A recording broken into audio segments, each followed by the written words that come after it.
Hey, good afternoon and welcome to the EPS series of Business and Banking Dialogue. It's an online talk show, as you all know. Welcome back to all the participants.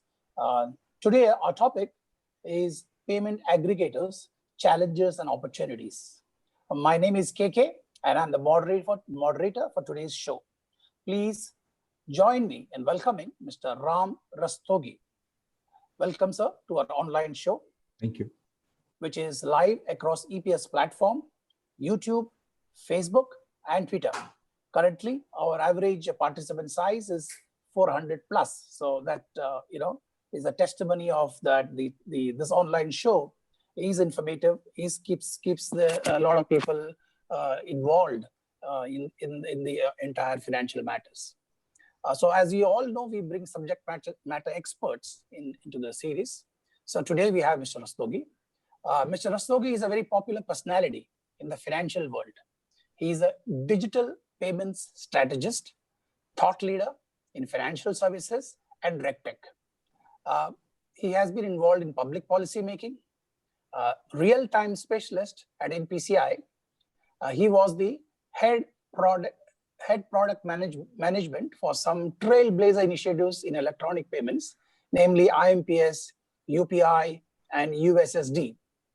He was also in SBI as DGM for strategic business.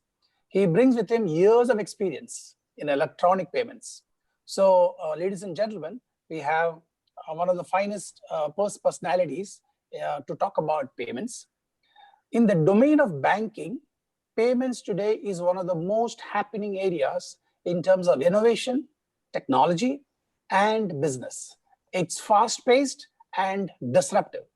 So you know all about it because you see so many payment systems already, IMPS and UPI already, almost on a day-to-day basis we use that. So we would like to hear more about it. So let's hear from Mr. Rastogi. Good afternoon, sir. Good afternoon, friends. Good afternoon. I'm thankful to EPS for giving me this opportunity to talk to you on payment aggregators. Reserve Bank of India has recently come out with the regulatory guidelines for payment aggregators, and it is a beginning of opening the payment system to technology service providers, startups, and fintech. Excellent, sir. So before I go further, let me give a background that why regulatory guidelines for payment aggregate were needed. As you know very well that the government is opening the digital payments and pushing to the best of their ability to make sure that the entire country is digitized, because as per the recent research report from Indian Institute of Applied Sciences, it has been said that an efficient payment system increases the gross domestic product of the country by 1%.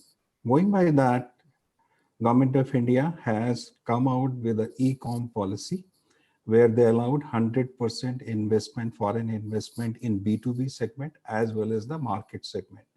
This has really created a spurt in the market size, which started as $37 billion in 2017 and reached to $74 billion in 2020.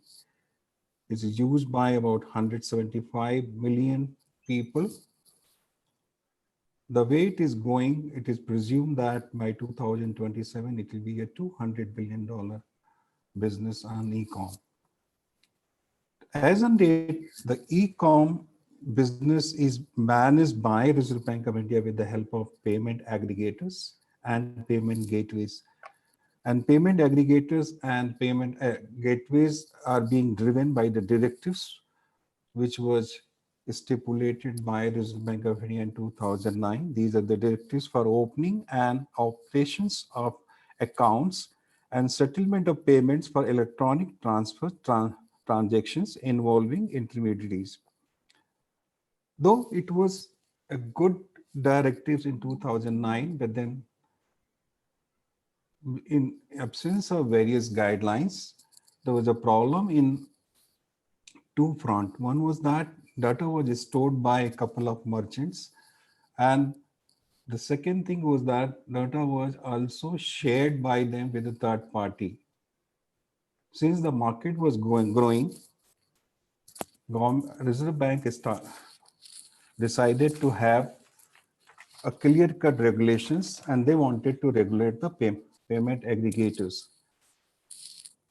The payment aggregators are the entities which facilitate e-com site holders and merchants to accept payments from the customers, and then it is being returned back to credited to merchants, after some time. There is a difference between payment aggregator and payment gateways. Payment aggregators also help in pooling the funds from the customer's account to the merchant account, while payment gateways are only technology service providers. So what the Reserve Bank of India has done, Reserve Bank of India has recently on 19th March have rolled out the guidelines, and they have directly regulated payment aggregators. As regards to payment gateways, they said since they are not handling the funds, they should not be part of that regulation. However, they should be, as a best practices, should follow the baseline recommendations of the technology which is being stipulated for payment aggregators. Right, Payment aggregators are either from the bank side, which is banks like SDFC, Axis, State Bank of India. They also provide the aggregation facility, or non-banking side. So the bank side aggregators are already regulated by Banking Regulation Act, so they need not to be regulated with new act. This act is only meant for non-bank side payment aggregators. There are certain e-com marketplace like Amazon and all, they are also having their own aggregation services. Now the RBI is stipulated that they should disconnect the aggregation services, and the aggregation services should be from the operated from a new company. Now, yeah. Yes, Sorry, sir. So I wanted to kind of get that perspective to our participants. So let me ask you a quick couple of questions so that our participants who are of varied experience and varied knowledge, so they are all on an even plane, so that our discussions can be more informative for them. So to bring perspective to our discussion today, so I actually wanted to ask you, who are payment aggregators, and you have already explained that this is the set. So if you could, tell us payment aggregators, banks, and payment gateways. So there are three things that we have often heard. And so who are they, if you can give some examples, and how do they work? Okay. So in case of e-commerce payment, you have three players. One is the customer, the second is the merchant, and third is the e-com place. So whenever you go and select some goods or services, you have to make the payment. So while making the payments, you have been given various options. So on the back-end side, the technology support, which helps you in taking payment from the customer and then pool this money at one centralized account and then distribute the money merchant-wise. It is known as payment aggregator. Sometimes payment aggregator also take the support of technology service provider. A technology service provider who do not handle payment services, they only provide technology as an agency. They are known as payment gateways. Banks can become as an acquirer and payment aggregator both. So a couple of banks, leading by private sector banks, they are in aggregation business. But most of the time, this payment aggregation business is done by private sector people like CC Avenues, BillDesk, Paytm, and PayU. Okay. Yeah. And the gateways are like, who are the gateways? Gateways are like, Instamojo, Paycon, there's so many gateways are there. They only provide the technology services to them. They do Excellent, sir. not handle the payments. They don't have. Okay. So let's for to make it simple for our viewers. Let's say that one of our participants wants to make a payment of, let's say 1,000 rupees. Okay. Right. So the customer says, okay, I want to make a payment. So whom does he look at? Should I go to the payment aggregator? Should I go to a payment gateway, or simply I go to the bank? You need not to worry. If you're going to a website and making payment, you Yes. select the goods from the website and Yes. go to the payment page. Okay. Now the payment page is being flashed there by either the merchant gateway or merchant aggregator. Right. So they give you the merchant. You select the mode by which you want to make the payment. Say you want to make the payment using UPI. Yes. So they ask you to give your virtual ID.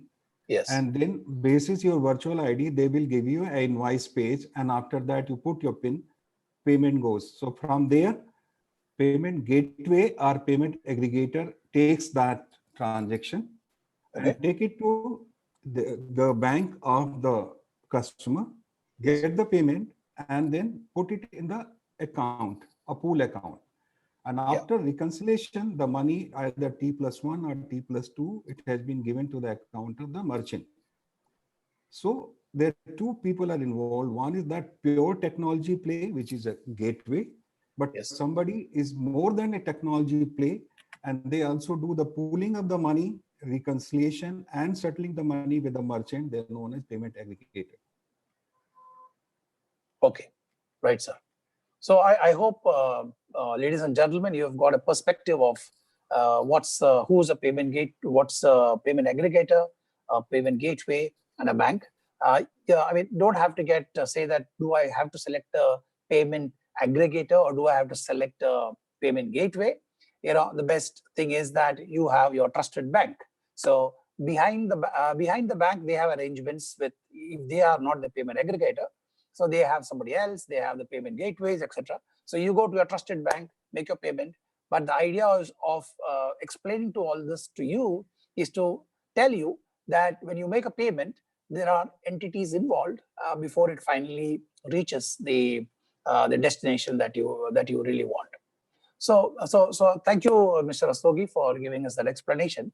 So the RBI recently announced that the capital requirement for payment aggregators has been reduced from 1,000 crores, which was earlier there, to 15 crores. Sorry, 100 crores to 15 crores, not 1,000 crores. 100 crores to 15 crores. So what's the rationale of such a steep cut? That's my question number one. My question two is, if that is this enough for startups who come up with disruptive and new innovation technologies? Okay. So RBI, when they floated the draft guidelines in the month of September last year, they stipulated a minimum capital requirement of 100 crores to start that. Because if you go through the guidelines, you'll find that the guidelines are divided in two parts. One is that where they talked about various regulations, and the second part was they talked about minimum technology related recommendations. The technology related recommendations are divided in three parts. One is that information related security, data related security, and cyber security. Looking to where the fourth thing they talked about, they have talked about that. See, the entire earlier what was happening, that the money which they were collecting, the gateways from the bank, they were keeping in their own account or the account which was meant for the bank side. But now in new system, they have said that you have to follow the escrow mechanism, which is being prevalent for PPI's business. That means all the money which is you are recovering from the customer, till it has been disposed and credited to the merchant, it should be kept in a third party trusted account in a scheduled commercial bank. And the balance which is there in that escrow account should tally with an outstanding money which you have taken from the customer, and it has to be given to the merchant. Meaning thereby, you cannot touch the money for other purposes except the settlement for which the money has been paid to you by customer. Right. So for this entire thing, it is almost, creating such a huge infra for AML, securities, FRM, and other thing. It was thought that you require minimum 100 crore. But then people went there and explained the reason and said that today some of these services are available as a payment on platform, services on platform, and this can be outsourced. So you need not require 100 crore. And finally, RBI has agreed to brought it down to 25 crores. When you apply for this license or authorization, you should have 15 crore net worth in your account. Yeah. But within 3 financial year, it has to be increased to 25 crore. The kind of stipulations have been created by RBI. They require this much expenditure. Okay. So that's the kind of rationale. So I think it's a good move, so that there are more players who can come in, because 100 crores would be like, for many players, it would be like impossible to have that kind of a money. So 15 crores to start with is good. But my question to you also is that, sir, when startups come, they don't have that kind of money, because they come with a lot of bright ideas which are good for the market, disruptive technologies, the intense engineering. So is that 15 crores and leading up to 25 crores in 3 years, is that good enough, or you feel there should be further cut? Your thoughts? Looking to the kind of business this is and kind of stipulations have been done by Reserve Bank of India. Yeah. 25 crore, I think, is a reasonable amount. If a startups are coming, they can start as a technology service provider like a gateway.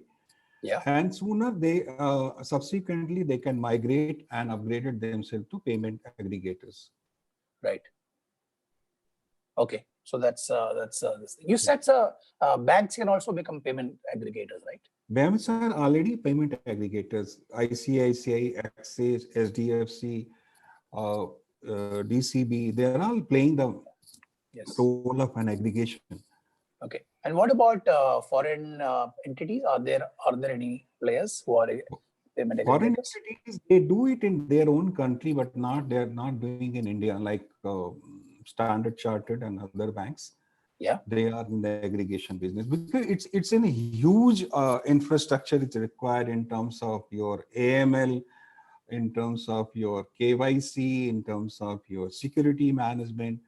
And the RBI bases the report from Nandan Nilekani and Virtual report slowly trying to open the payment sector to the non-banking entities. And that's why they are creating, first they have come out with Bharat Bill Payment, BBPO, then they have come out with now the payment aggregator. Okay, that's good, sir. So thank you very much, sir. Ladies and gentlemen, we are 20 minutes to the show, and may I request you to put in your question and answers. I'm sure there are lots of questions that you want to ask Mr. Rastogi. So please put in your question and answers early, because even yesterday, the questions came pretty late, and we don't want to hold our guests, as I already told you, beyond a certain stipulated time. And so please put in your questions early, so that I can, in the course of my discussion, I can take it across to Mr. Rastogi as soon as possible. Thank you. I also want to mention that currently we are already on the Zoom platform. We have already crossed over 100 on the Zoom platform, which means the YouTube, Facebook, and Twitter statistics are still to be, that keep coming in. So it's a good turnout out there. And so, Mr. Rastogi, there's that testimony of, like I said, you're a very popular person. So, I'm sure there's a lot of people who want to come in right now. So we will continue our discussion, and please put in your questions. So the RBI in June with India's overall push for digital payments and its vision of cashless economy, has issued guidelines for the payment aggregators and payment gateways. So, are the industry feedback, the guidelines, and clear and comprehensive for the payment aggregators? I mean, what I mean to say is it very clear that the payment aggregators have to do these following things? And are there similar guidelines also for the payment gateways? See, payment gateways are technology providers. So RBI is very clear that our payment gateways will follow two directives. They are not guidelines, but as a best practice. One is that they said that which is the baseline technology recommendations for payment aggregators. They should also try to achieve these. Number two, RBI guidelines are there for outsourcing the financial services by banks. So Yeah. these are the two guidelines which an gateway need to follow.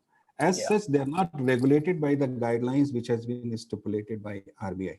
But it is expected from them to have the baseline recommendations for the technology upgradation, which I told you about the security management.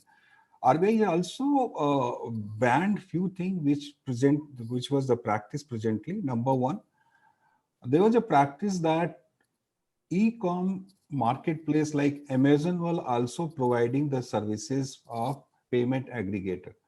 RBI said that you cannot have these two services by a single company. If you want to continue this service, you have to apply a fresh to RBI in a separate company. Number two, cash on delivery is not regulated by payment aggregator under these act. So these are the two things which has excluded. The third thing is that in case of export and import, only the domestic leg of these transactions will be regulated. Overseas legs will not be regulated by RBI. So these are the stipulations. These regulations are already live from 1st April 2020, and all existing payment aggregators have been asked to get themselves authorized by Reserve Bank of India by 30th June 2021. Mm-hmm. Okay. And if they're not able to do it by that time, then they have to close their shop. By 30th June also, they have to make sure that they have mandated 15 crore capital. Yeah. So these two options are there that they have to comply with. Otherwise, they cannot run the payment aggregation business post that. So that is one of the caveat there which RBI is stipulated. Okay. So just in case one or two payment aggregators are not able to meet that criteria, does it have any impact on consumers? I think this area 2020, 2021 is going to be the era of consolidation. So the backend side, if one service provider is not there, then e-com marketplace will find out some other service provider. For the customer per se, is need not to bother about the entire thing. They'll keep on going, visiting the e-com marketplace, select the goods or services which they want to buy, and then make the payment which way they want to make the payment. And backend, which is a service provider, they should not be worried about them. Okay, thank you, sir. So I want to go into another discussion on the KYC procedure, but with your permission, I would like to take a detour, and I want you to relive that moment when I think on 14th of June, 11th of April, I think, UPI was launched, right? And you were like one of the captains of that initiative. Okay, so could you tell the participants? Can you relive that moment, because that is a trailblazer. Today whatever we do, UPI has been a trailblazer, and it has dramatically changed everything on the payment side, right? So could you please relive this moment? I actually wanted to talk to you earlier, but since you went into the discussions, I said, okay, let me flow with it. But I am been like itching to ask you this question, and we would love to hear from you, sir. How was it? How did you feel, and how was it the entire moment? So when I launched IMPS on 23rd November 2010, Okay. it was really a kind of reverse innovation across the globe in the payment system. Mhm. People never believed it that transaction can be completed in precisely 20 seconds time from one account to another account across Yeah. the globe. Right. While I was doing this, we found certain limitations in IMPS transaction. One was that messaging platform that we were using, it was really outdated, which was ISO 8583. Yeah. And we are not able to do the merchant payments in using IMPS, which I was trying to do it. And the second thing was the collect request. Yes. So we started improvising the existing IMPS system by using a better messaging platform, which is ISO 20020. Yeah. And we wanted to have a pull request also. So Mhm. to mitigate the problem, of tokenization, we created this virtual address business, because in IMPS, we started with MMID concept, Yes. but it was little bit predated, so it could not move forward. But still, MMID is being used by B2B segment people, particularly SME, micro, and corporate borrowers. Still, Yes. 280 million transactions are happening, and is precisely for the B2B. But in UPI, we were knowing that what are the pain points there, and we relaunched the entire thing. So there was a goodwill of IMPS, there was a credibility of IMPS with some better positioning. So it Mhm. was virtually a re-avatar of IMPS as an IMPS Plus. And we were Yes. surprised to know that we were running UPI platform on IMPS engine for almost Mhm. a year. Oh, okay. Mhm. That's Because news. the backend was more or less the same, which we have available there. Okay. So UPI and UPI is a disruptive technology, and it was pointed to the people who really wanted that. Because what is happening in the payment industry, the supply of systems are much more than creating a demand. We, Yeah. but when we created UPI, it really hit and really hit to the people, particularly the insurance sectors and mutual fund. The Yeah. subscription payment, the collect request, then you have the mandate, everything on Jiffy. And Yeah. that's the beauty of the UPI. Mm. That's right, sir. So that's I think that has been our forefront, as you know. So it's such a gladdening to know that it has already crossed 1.3 billion transactions a month just before COVID hit us badly. So it's wonderful to hear from you, the man who and the entire But the NPCI team. target given by our board was a billion a day. A billion a day. Okay. All Because right. country like India, a billion a day is nothing. Oh, okay. All right. Okay. So that too. Okay. If you look at the target, yes, we still are far away, but I think it's definitely still a fantastic trailblazer that we have in the payment side. Uh, so before I go further into discussion with Mr.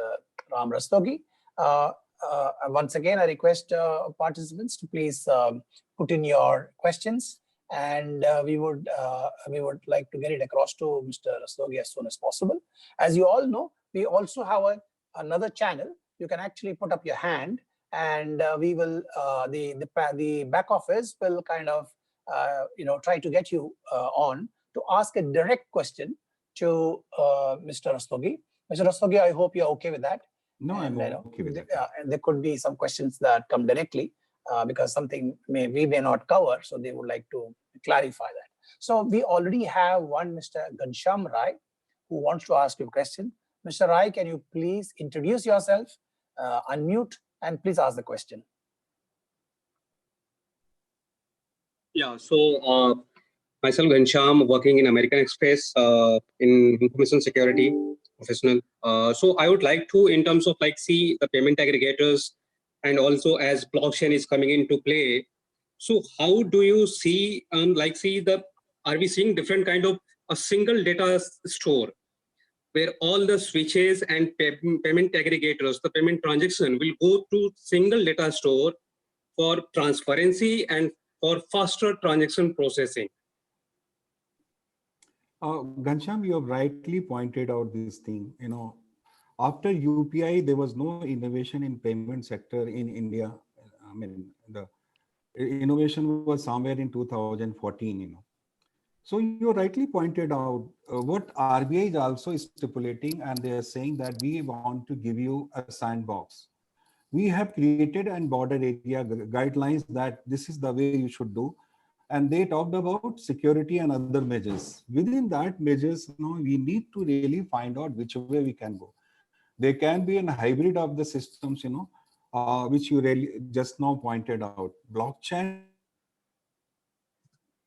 win-win scenario, and given pricing, is it really worth it? That is another question which are coming to my mind, that the kind of stipulations which RBI has created for the payment aggregation business, whether there is an AML or KYC or merchant onboarding, and on the other side, the MDR and other thing is regulated and it is minimizing every day. How we are going to do the balancing part? Okay. Thank you, Oh, Mr. yeah, Rastogi. thank you. Thank you, Mr. Ghanshyam Rai, for this. I think it's a wonderful question that you asked. Thank you so much for bringing that question up. So like I said, participants, please put in your questions. We will continue discussions with Mr. Rastogi. So we talked about, I wanted to bring you across to the KYC and security aspects of payment aggregators. So is there a specific RBI guideline to both the aggregators and gateway on KYC procedures and security of KYC data? Yes, this present guideline says that payment aggregators should be responsible for the KYC of the merchants which they are serving. Okay. Now the problem happens, the e-com marketplace has got smaller merchants, medium-sized merchants, large-sized merchants, and they have opened bank account. While opening the bank account, bank have done their KYC. Now, do you require a further KYC by payment aggregator? Is it in the duplication of the business? The second thing is that which RBI just stipulated that while you bring them as a merchant, you have to make sure that the point of sale terminal or any other instrument with the using for acquiring should be PCI DSS or PA DSS compliant. They should not store data with them. The data should not be shared with somebody else. So these are the stipulations have been meant, and these are making the entire business very, very costly affair. How we are going to complete the entire thing? Because see, you have so many do's and don'ts to do it. On one side, another side, your revenue generation from this acquiring business is going down, particularly UPI and RuPay card. So how are you going to match it? This is one of the area which we need to really thought through. And we don't know what is there in RBI's mindset, because with 2 days ago, RBI has created an infra fund for acquiring support. It is a 500 crore fund which will be used by them for providing acquiring services in tier 3 to tier 6 country areas.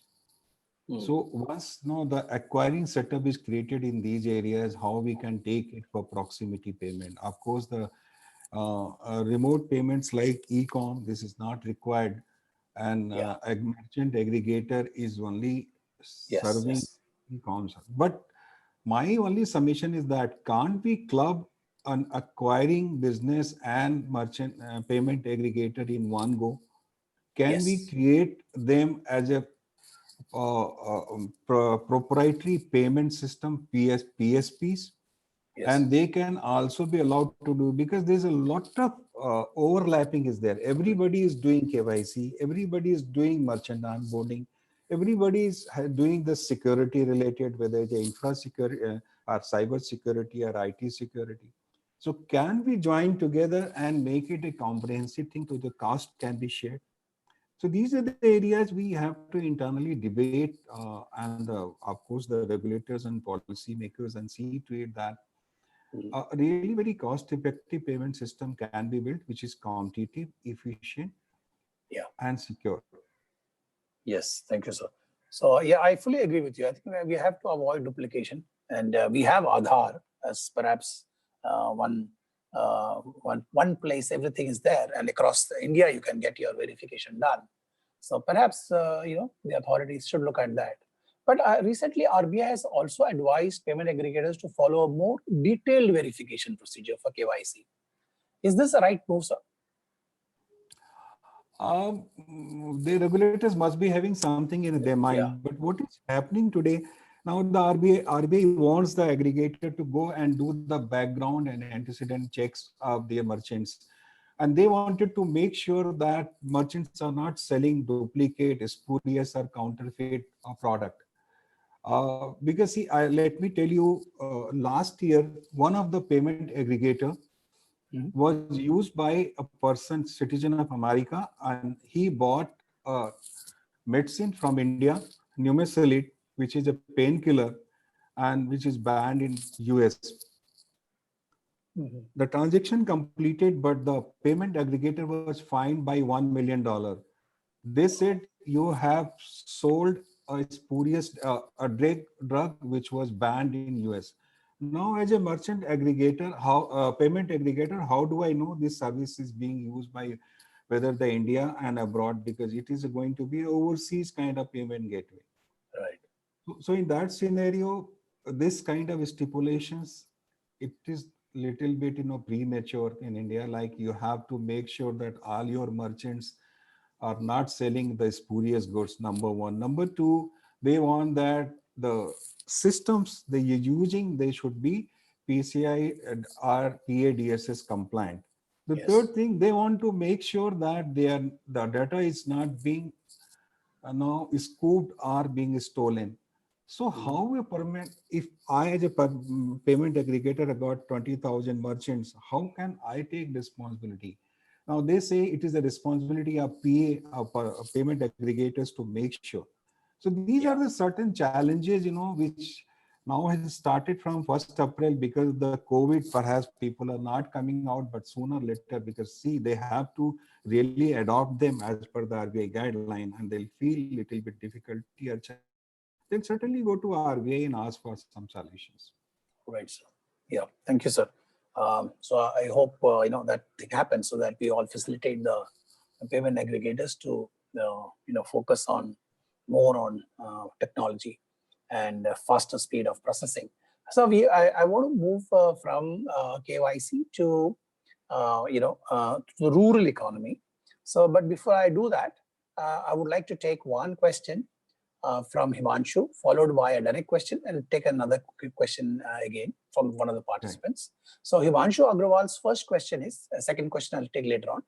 What about the existing payment aggregator nodal accounts? He's talking about the payment aggregators nodal accounts. Right. Is there a need to shift them to escrow? Yes, as per the RBI guidelines for the payment aggregators, the aggregation accounts which the PAs have opened till date, they'll be closed. There'll be only one escrow account in a scheduled commercial bank.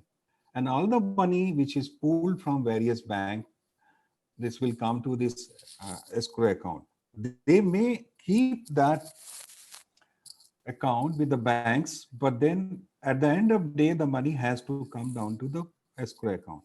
So what was happening earlier, when the money was debited from the bank account, from the customer's account, it was kept in the same bank for a day.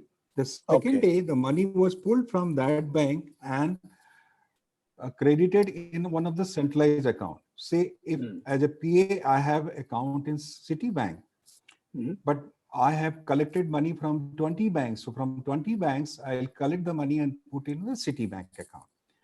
And after some time, when reconciliation is completed, then we will start giving this money to the merchants. So merchant was getting their money in T+1, in T+2, T+3, depending on the chain or arrangement with them. Now, what is happening? RBI is also stipulated that you cannot retain the money. You have to provide money T+1 from the date of dispatch of goods or date of delivery of the goods. So that creates a lot of efficiency in the system, and merchants will not be exploited. Right. Thank you, sir. So we take one more question directly. Right. So let's request Suresh. He wanted to ask you a direct question. Suresh, can you please unmute and introduce yourself? Hi, my name is Suresh. I work with First Abu Bank in UAE. I have one small doubt actually. Can we not look at a national payment gateway or an aggregator who will look at a top-down approach, who will consolidate and work with the existing payment aggregators, and then do a more of a merchant registration? Who will actually help these aggregators to formalize the process, like how the initially days when NPCI was there, they went around doing the consolidation of various payment products on the issuing side, especially the debit card and ATM side. Would it not be a good idea to have on the acquiring side also a national body or an apex body that will run through the entire the payment aggregators with them and handhold them for the initial stages? What is your take on that? Suresh, I think your suggestion is very good, and RBI, in my limited knowledge and wisdom, working on this line only. Because a country like India, you cannot have only one account payment aggregator. So they have said that's why they have created such a stiff guideline that will have couple of aggregators, and they will create a kind of competitive feeling, and they will provide not only the aggregation business but also acquiring and merchant onboarding. And that's why the entire stipulation is there, because the kind of numbers which is they are anticipating, 200 billion dollar by 2027, and in terms of users will be more than 500 billion. In that scenario, it is really advisable to have this kind of system, but not one. I think a couple of, because worldwide you see in Indonesia there are 4 switches like NPCI, and their aggregators also they are more than 5 or 6. Okay.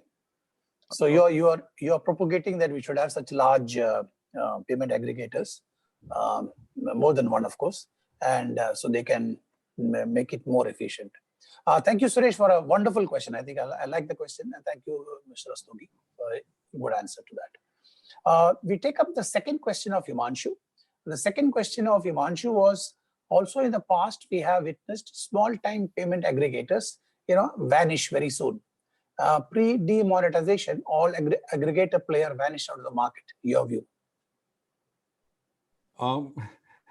See, you cannot sustain with a kind of limited bandwidth, So that's why RBI has come out these kind of guidelines and minimum stipulation of, net worth, to make sure that we have the serious players and who can really capable of aligning with them with the kind of dynamic technology innovations, because Okay. you see the AML and all are very expensive proposition. If we have been, now the RBI wants that aggregator to have the AML and CFT combating the financial terrorism, and they want you to connect with FIU.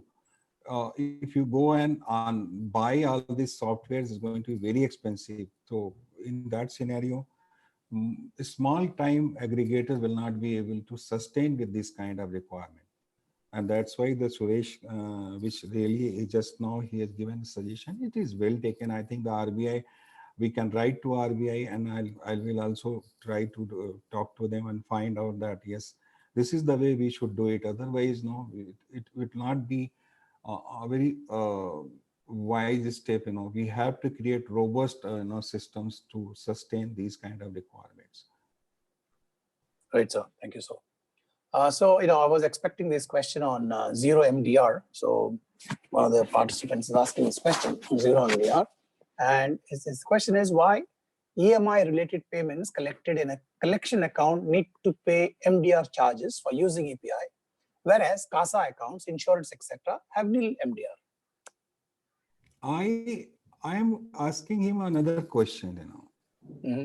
When you go to other banks ATM and withdraw the money, who pays the charges? It is Right. an issuing bank or acquiring bank. Hmm. The same way, if you do an acquiring, then who should pay the charges? Is it a merchant or a issuing bank? So MDR was done. This is a legacy pricing mechanism which was created by card agencies for card business, where they wanted to promote card issuing, and that's why the entire MDR 80% goes to either card issuing company or and card agency, and 20% is retained by the acquirer. So when we created UPI, we were knowing this thing very well, and we never wanted to follow this line. See, unless until you make it a win-win situation for everybody, it is not going to work.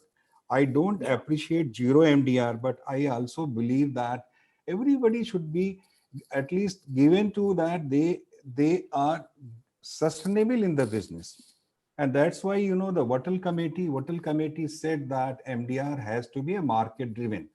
Yeah. While Nandan Nilekani report said that RBI should have a benchmark system, and benchmark can, like, your lending rates, they should fluctuate, and then people should know that they are making money, and that's why they're going to invest there.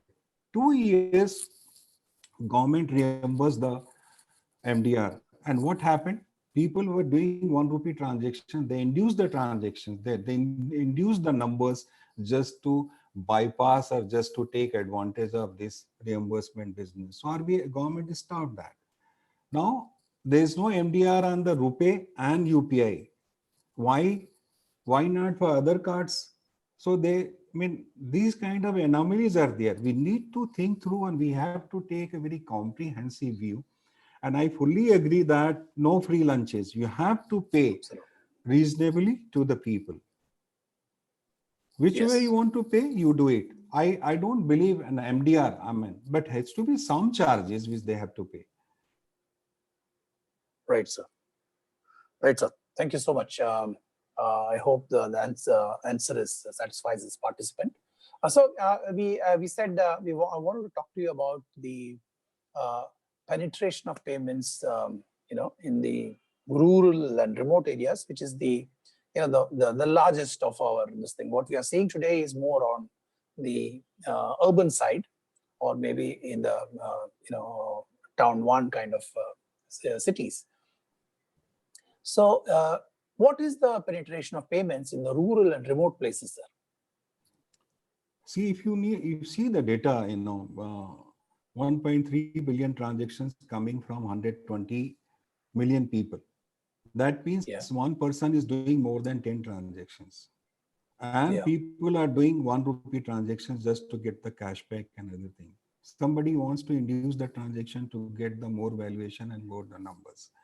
So what I'm trying to, despite all the things and all the support from government, RBI, banks, and NPCI, digital payments are not moving beyond tier 1 or metro. Why? Everybody knows one of the thing is that acquiring infra is not very good in the remote areas. Number 2, a RuPay card is really being discouraged by the people because there is no MDR, and people are, so acquirers are per se discouraging RuPay card. 38 crore people have got Jandan account. They have a RuPay card. When they go and withdraw, do a transaction, their acquirer, trying to discourage because they don't get MDR from the merchant. Number 1. Number 2, because of the COVID, people are a little bit scary in currency management. At this scenario, if we have the structure or infra for acceptance in the rural area, this mom and pop store, which is about 40 to 45 million across the country, perhaps they will start taking the cards business, the card transactions. So we need to really work on proximity payments now. Now Reliance Jio is coming with their WhatsApp kind of system. WhatsApp itself is coming in a big way in acquiring using their messaging platform. So things are going to happen in the rural area. But we need to really be patient, and we have to really pursue with this 500 crore infrastructure development fund. Perhaps the money will go in establishing infra there in the rural side. Right, sir. So you talked about contactless, and since you know everything about IMPS, UPI also. If we have in the UPI payments at merchants to have both a debit and a credit option for the end customer, will that not promote a lot more of contactless payments? It is there. Some of the banks are doing it. They're creating a virtual credit card on UPI rail. Is it okay? With a limited limit, maybe 10,000, 15,000. The post credit is there. Everything can be done. That's the imagination, because UPI is a payment processing platform. Okay. You have to create UI and UX basis your imagination. Right. Okay. So it is there. I mean, subscription payment is another area which is having a huge upside, because now DTH payment, now you have Netflix, you have now internet. This subscription payment can be automated. You need not to go, and only you have to give a mandate. It is that. So it is happening slowly and slowly. Sure, sir. Thanks. So I want to continue with the the remote, rural and remote places, but I always give preference to the participants' questions. So we have a question through YouTube, and the question is to you, sir, is that does the new guideline also cover DVP mechanism? Is RBI kind of moving to a thought process where any business model where there is co-mingling of funds is seen as an aggregating business? This question should be pointed to RBI, because what is there in the mind? They have regulators, and they have a 360-day view of entire payment system. Okay. So perhaps I'll not be able to answer this question. Okay, sir. All right. So that's fine, sir. I mean, absolutely. Payments itself is such a vast area, and we don't know what's in the mind of RBI. So let's see. Some other time we could take it up. We did talk about the penetration of payments in the rural and remote places, and so now Indian Post was created, to become a payments bank, right? So right. Indian Post. So how is it shaping to boost electronic payments in the rural and remote places? They are really doing very good job, because they have 137,000 post offices across the country. Yeah. And these outlets can be being used by people to have a basic banking services. Let me give you a little bit, bank profiling. India has got about 650,000 villages. As against 650,000 villages, there are about 200,000 bank branches and 137,000 post offices. But post offices and bank branches are more or less in the same vicinity. Mm-hmm. Any villages with less than 5,000 population, there is no bank branches. There may be a post office. Okay. And they do not have any infra for acquiring payment. And they are about 150,000 villages. In this scenario, post banks are playing a really very good role in providing basic banking services to these areas. Hmm. Because see what is happening last 3 months, government is pumping a lot of money to these bank accounts by way of subsidy, grants and everything. Now, the moment the money goes there, the people are really restless from where they should take out the money, because they need this money very badly. So they have to run about 20 kilometers or 15 kilometers to go to nearest branch or BC outlets or post office to get the money.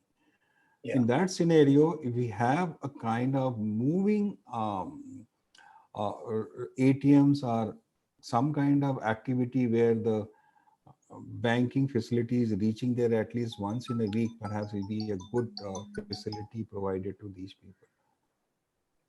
Okay. All right, sir.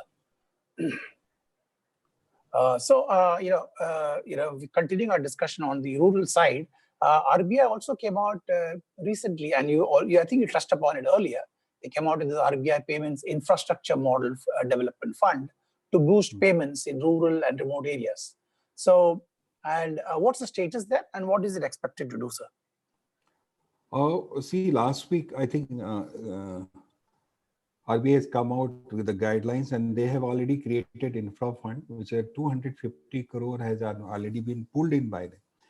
So what they're trying to do, they are trying to create basic acceptance infrastructure in these villages. The guideline which is stipulated by government that any village having population of more than 5,000, there should be at least 2 merchants to be terminalized, and remaining merchants can be given Bharat QR code facility. So RBI is promoting Bharat QR code for the proximity payment. And for card promotion, they are going to have this card point of sale terminal, or micro ATMs can be provided to either the citizen services centers and other outlets. That is the and it was also one of the budgetary announcement by the government of India. So to my knowledge, this infra fund can really create a good business. Can create a good infra in the remote places, particularly tier 3 to tier 6 areas. Right, sir. So I have another question from a YouTube participant. So he says, can a payment aggregator settle the funds with a merchant aggregator? He says this will be like PPI, where PPI can settle funds with a merchant aggregator and take declaration from merchant aggregator that they have settled it with the end merchant. Is this possible, sir? RBI guideline says that merchant should get the payment in T+1 day from the date of settlement, from the date of dispatch or delivery of the goods. The moment merchant says that I have delivered the goods, within 1 day the money has to reach to their bank account. Yeah. Now, how an aggregator is doing it, they have left it, because see, the money has to come from escrow account to the bank account of the merchant. Okay. So if you're using a third-party aggregator, perhaps with this kind of cheeky guideline, deadlines, it not be possible. So straight away it has to go from the escrow account to the bank account of the merchant. Yeah, point, sir, absolutely. Within 1 day, sir, if you want to route it, the money, it will take minimum 1 day to reach there and then reconcile. Yeah, that's going to be a little difficult. But I think the thought process is good.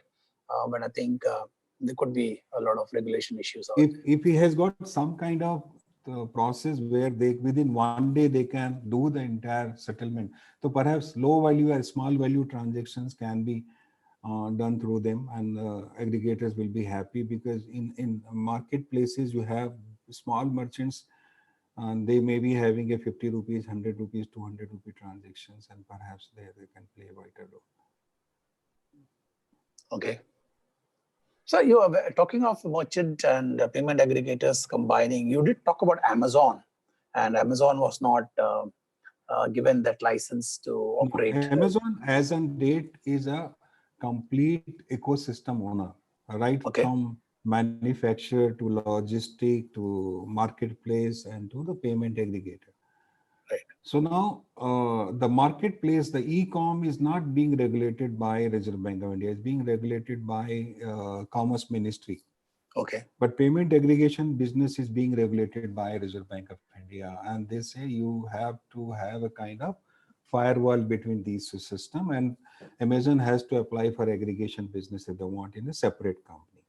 Okay. RBI also stipulated that if Amazon want to apply for that, then they have to get an NOC from their own regulator or whosoever regulator. Like if your insurance company wants to have a payment aggregation business, then they have to take an NOC from the insurance regulatory authority that they have no objection if this company goes for the aggregation business. Okay. So these are the small things are there which would make the entire process very complicated, and they have to complete the entire thing, within 1 year time, because by 30th June 2021 they have to complete everything and apply for the fresh license and authorization from the RBI. Okay. Right, sir. So one query is all. It's past 4. If you don't mind, sir, we'll just about I don't 3. mind. Yeah, little 3-4 minutes extra we take. We respect your time, but yes, give us 3 or 4 minutes. Looking back at what's coming new from NPCI. Okay, so are you privy to the fact that NPCI is definitely coming with a new payment solution that are planned to launch using soft POS applications? How do you see this will affect tier 3 to tier 6 areas? I'm very excited about this system. The soft POS works on the Android phone itself, using one app there. And we need to have this kind of app, because if the mom and pop store does about 10-20 transactions, they should not have a problem of having a point of sale terminal or something which is very, very cumbersome for them to operate. Right. There are various other things are coming, the Bill Gates and Melinda Foundation have created a grand challenge, and they have selected 3 novel or innovative piece for feature phones, because everything the UPI works on the smartphones. It doesn't work on the feature phone. In country like India, we have about 500 million feature phones, and they're growing at the rate of 19% year to year, while smartphones are growing at the rate of 14%. But the people are liking feature phone for various regions, So we need to have payment services available on the feature phones, and that's why one is based on SMS, and the second one is based on the IVR, and third one is based on the sound technology. So sound technology, the tone tag, IVR, there's a mic relay, and on Gupshup is there on the SMS, and NPCI is doing POC with all 3 of them, and see to it that any one of clicks, and then is going to be really good way of reaching out to the remote places of this country. Okay. So the soft POS will work with both smartphones as well as feature phones. Is that what? Right. Okay. So see, let me take one more question, sir. Siddharth Basu asked the questions. If you see MFI space, technologies like BBPS, AEPS, etc., can be efficient technology. But cost is one of the crucial parameters due to which MFIs are unable to take to rural and financially excluded people. What's your take on the cost factor, sir? In NPCI, there was a Department of Financial Inclusion, and they had created a good backend for digitizing the MFI's payment business, particularly collection business. Okay. And we have really created and presented to the Southern, which is an association of MFIs. I think they should talk to either Southern or go to NPCI and get this thing. This is a wonderful solution created by NPCI. Yeah. Right, sir. Sir, I just want to thank you for your time today. It was wonderful. We already exceeded the time that was for the session, and I think we touched upon a lot of topics under the payments aggregator, and you said that this payments aggregation, payments business is going to be really something that you'll see that it's going to be pushed more and more, because Mr. Rastogi pointed out that 1% of the GDP can be brought about just by having a good e-com policy. So a lot more trust, a lot efficient, more good efficient payment system, sir. Yeah, good efficient payment system. I agree with you, sir. So with a good efficient payment system, I think what he pointed out, the GDP can grow by just 1% you can grow, and that's a lot for a country like India. So and then we talked about KYC, we talked about the rural side of business, and we also talked about, interestingly, what's coming in future, which did not be dependent on POS machines. So that also he has given us an insight as to how that will transform the payments business. So with these, I kind of come to an end of this show. Thank you all participants for participating, and a very, very special thanks to you, Mr. Rastogi. It was wonderful talking to you, and we hope to invite you for another session and where we will be able to take a lot more discussion forward on some other topic. Thank you once again on behalf of EPS. Thank you. Thank you, sir. Thank you very much. Thank you very much.